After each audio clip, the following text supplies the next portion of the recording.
We often hear stories of traitors or defectors in football, whether that would be Sol Campbell's move from Spurs to Arsenal in 2001, or Luis Figo's transfer to Real Madrid from El Clasico rivals Barcelona. However, what if I told you that there was one player who went from fighting in the Nazi regime during World War II to being a cult hero in England? Welcome to Halftime Football, where today we're going to be going over the story of Bert Trautmann. Bernard Trautmann was born to a working-class family in 1923 during one of the most historic eras in German history, as his birth year, 1923, coincided with one of the worst ever periods of economic hyperinflation in European history. Trautmann was consistently exposed to a rugged and endangering lifestyle, and as a result he would be involved in many fights. He was, however, also quite a bright spark when it came to sports, with the young boy excelling in a German version of dodgeball, handball and football, all of which would ultimately help him a huge amount when it came to developing as a goalkeeper down the line. Anyway, I mentioned the hyperinflation earlier, and that was quite notable, as with that came the downfall of the Weimar Republic, who ruled Germany after World War I up until 1933. What followed was a promising political party led by Adolf Hitler, which was the Nazi regime, and Trautmann joined what was called the Hitler Youth in 1933. Through this program, Hitler wanted to create a youth who were devoid of any physical or mental weakness after the Germans were absolutely embarrassed in World War I. As a blonde, blue-eyed boy with fighting spirit and physical strength, Trautmann was a perfect fit for the Nazi regime. He just didn't know it yet.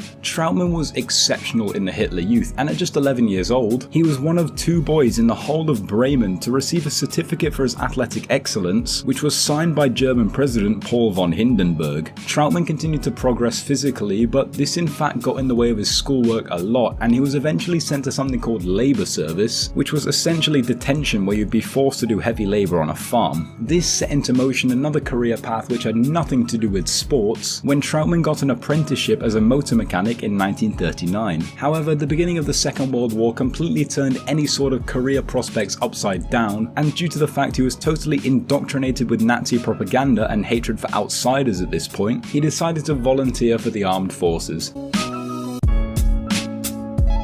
Trautmann initially wanted to be a radio operator for the Luftwaffe, which was the aerial branch of the German army, but he failed his entry exams and was therefore forced to be a paratrooper instead. Now at this point, you're probably wondering where football comes into all this. Well, at this point, Trautmann already had a lot of experience for his local team as a bulky centre forward, with his aggression and desire to win catching the eyes of many, which is quite surprising considering his future as a goalkeeper, but we'll get onto that later. Anyway, early on in his new career, Trautmann got into a lot of trouble when he disabled a staff car as a prank soon after arriving in the Soviet Union, and before he knew it he was sentenced to 9 months in an old Soviet prison for sabotage. He almost died from acute appendicitis during his incarceration, but nonetheless he was freed and allowed to join the front lines just after his 18th birthday. Over the next few years, Trautmann fought in numerous battles across Europe, got captured and subsequently fled from both Soviet and French camps, and also earned a first-class Iron Cross for his bravery in battle, but it wasn't until 1945 when his very unexpected break in football would come.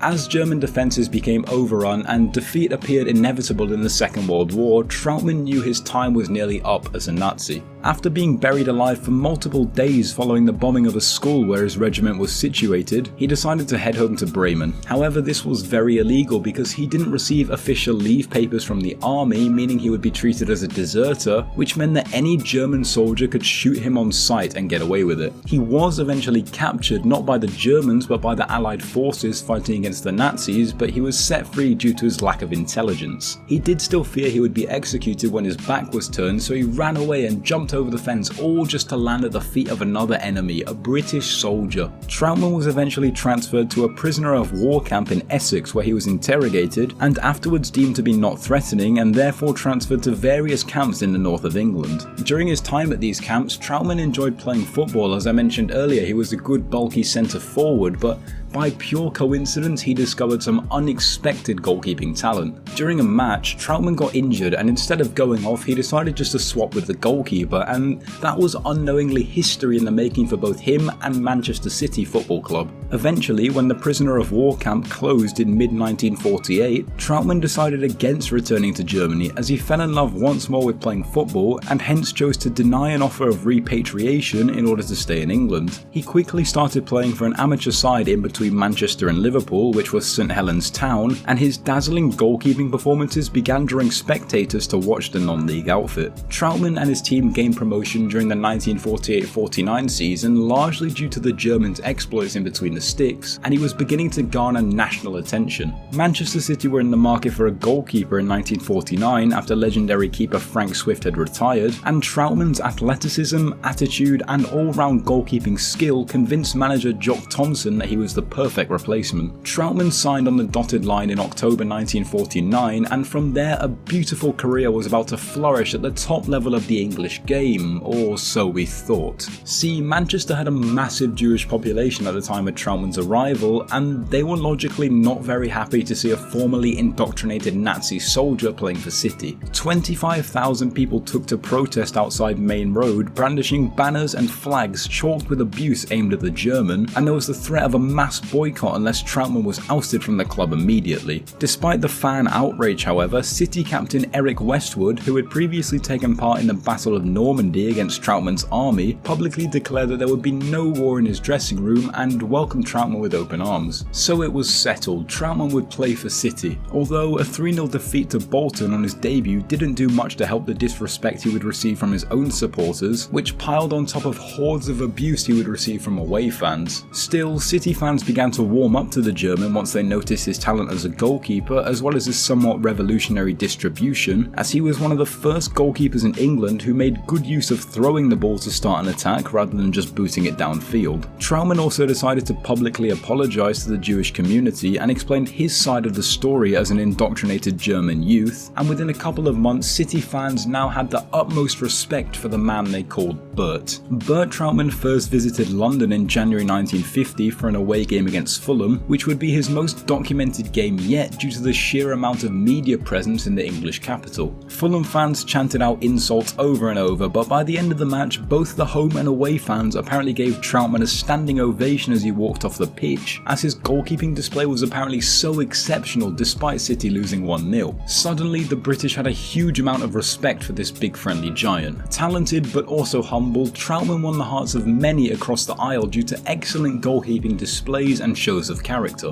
While Man City were relegated in 1950, Trautmann would become a key player in the City side as they pivoted back towards the top flight immediately, and he took his place as one of the best keepers in the country. Despite offers from Germany and more specifically Schalke, Trautmann decided to stay put in England, even though this would prevent him from being able to play for the West German national team. Clearly he had fallen in love with his new home as much as the supporters had with him. By the mid-1950s, City had risen beautifully from their relegation 5 years prior, and this was largely down to legendary manager Les McDowell. McDowell was tactically astute, and he made use of Trautmann's incredible throwing arm in order to utilise a build from the back play style, whereby the German would throw the ball to either of his fullbacks in order to start an attack. Due to the tactical know-how of McDowell, City would reach their 5th FA Cup final in 1955 where they would face Newcastle. However, due to substitutions not being permitted at the time, an injury to City man Jimmy Meadows early on had them down to 10 men for the majority of the match, and they duly lost 3-1. Trautmann claimed that nerves plagued the City players as they were apparently dashing to and from the toilets for a large majority of the build-up, which was probably because the FA Cup final was seen as arguably the biggest game in world football at the time. He also blamed himself for 2 of the goals he conceded, but ultimately, as City striker and future infamous Leeds manager Don Revie said, City simply had no chance once they went down to 10 men. Anyway, City were bound to make up for that, and they returned strongly the following season, finishing 4th in the league, and they were on the brink of another FA Cup final as they faced Spurs in the semis. Spurs, however, are notorious for having a large Jewish following, so logically Trautmann was going to receive a large amount of hatred. Conceding a penalty didn't really help his case either, as despite City winning 3-1 and being sent to Wembley, most newspapers were plastered with unnecessary vilification of the German. Journalists even tried their very best to prevent Trautmann from winning his most prestigious award yet, which was the FWA Player of the Year trophy. However, they were unsuccessful in robbing him of his prize, and due to a culmination of talent and hard work, Trautmann became the first ever foreigner to win the award. But in reality, he only had one thing on his mind: the FA Cup final. City were out for revenge as they stepped out onto the hallowed turf of Wembley in May 1956 to face Birmingham, and the nerves had gone. They'd been here before. City scored almost immediately, with Joe Hayes putting the ball past Gil Merrick just 3 minutes in, though they were pegged back quite quickly on 15 minutes when Noel Kinsey equalised. The teams went in level at half time, but just after the hour mark, a quick-fire double from City gave them a 2-goal cushion thanks to goals from Bobby Johnston and Jack Dyson. Then, with just a quarter of an hour to play, the incident which earned Trautmann unconditional respect occurred. Trautmann dived out at Birmingham forward Peter Murphy and caught the ball before the striker could reach it, but Murphy didn't get out the way in time and his knee collided with the neck of Trautmann. All of a sudden, Trautmann was out cold, and the threat of having to see out an FA Cup final with just 10 men loomed over City once more.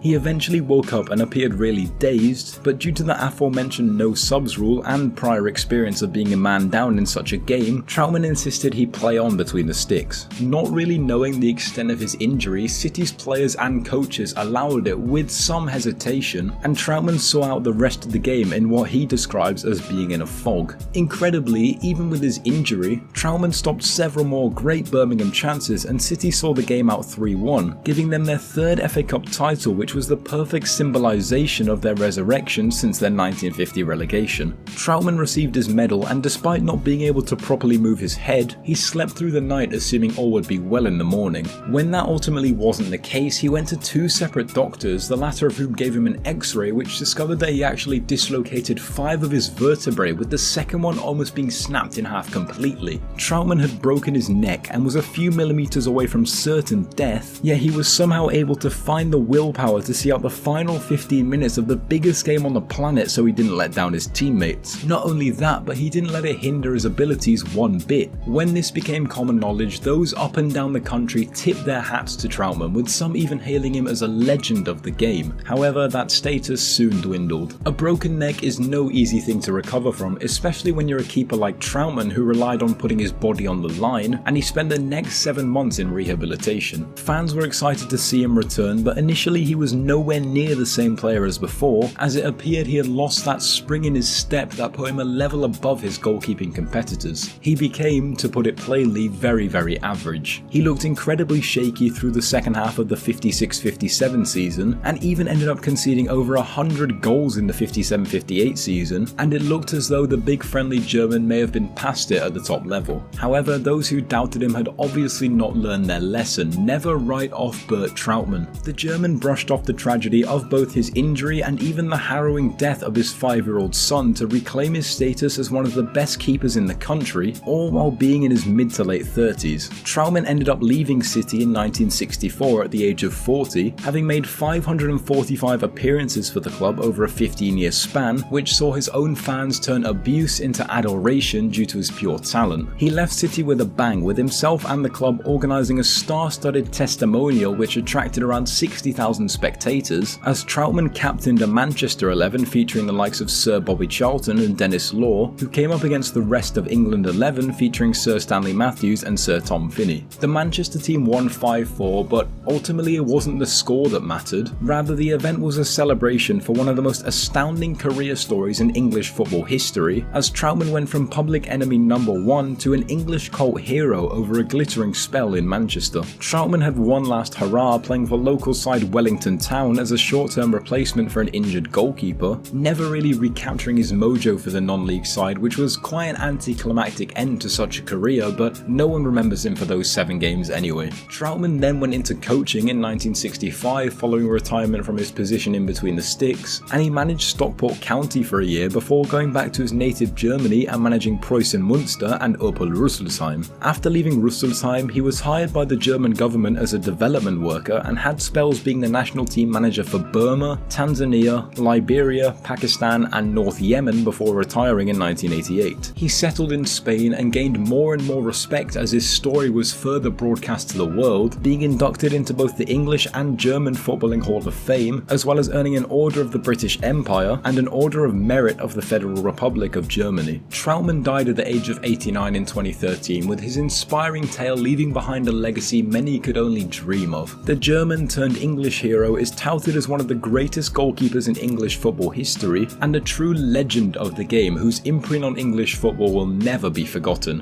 Anyway, that's all I have for you today. Thank you very much for watching. If you did enjoy, please be sure to like and subscribe. I'd like to give a quick mention to Tigerman123 who left this comment asking for a shout out, so shout out to you, my friend. And anyway, I'll see you all next time.